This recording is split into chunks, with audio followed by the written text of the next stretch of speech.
Demək dostlar, mənə bu boss arkadaşlar atdı, dedi ki səni versə uzaram. İndi bunu dağıdacağım.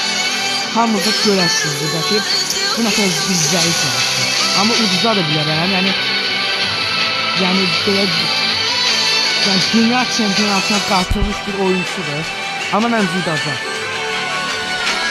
Görək, indi izləyirik, amma mən uda biləcəm.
Demək dostlar, botu hər gördük dostlar.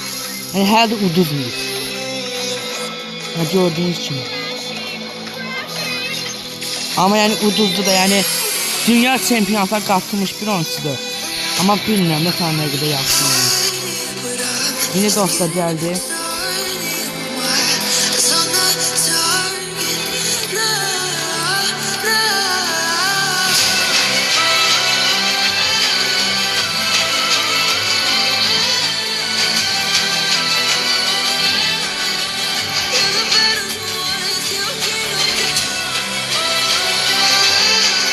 Demək dostlar, versiyonumuz başlayır.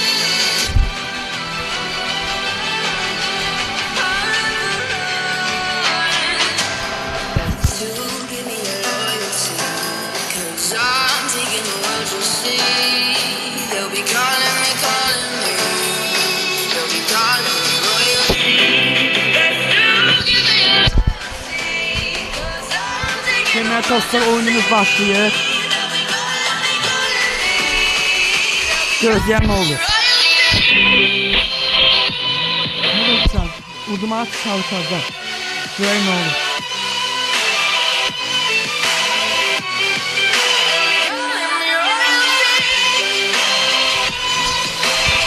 Demək dostlar, yəni mən sizə udacağım, amma yəni belə hesabdan da baxsam dostlar, botok ki. Amma Kralsa min kutar kastıqsa, yəni ucuzakilər görən nə olacaq? Şimdi dostlar, nə qədər bot olduğunu sizə göstərəcəm. Demək dostlar, buna saksı eləyirik.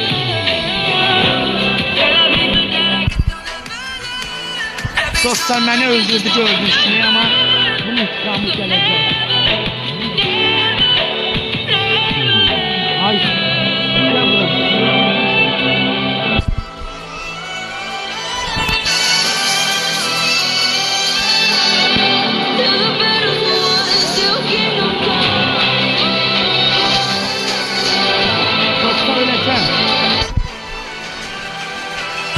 Dostlar, karakter çok güçlü oluyor.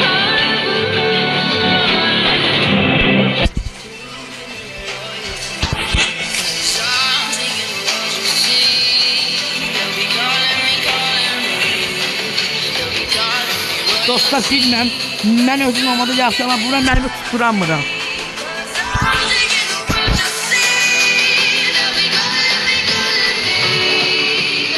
Dostlar, bu nədir?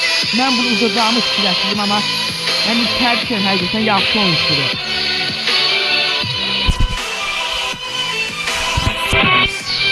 Dostlar, amma hər də ki, belə öldürə bilərəm.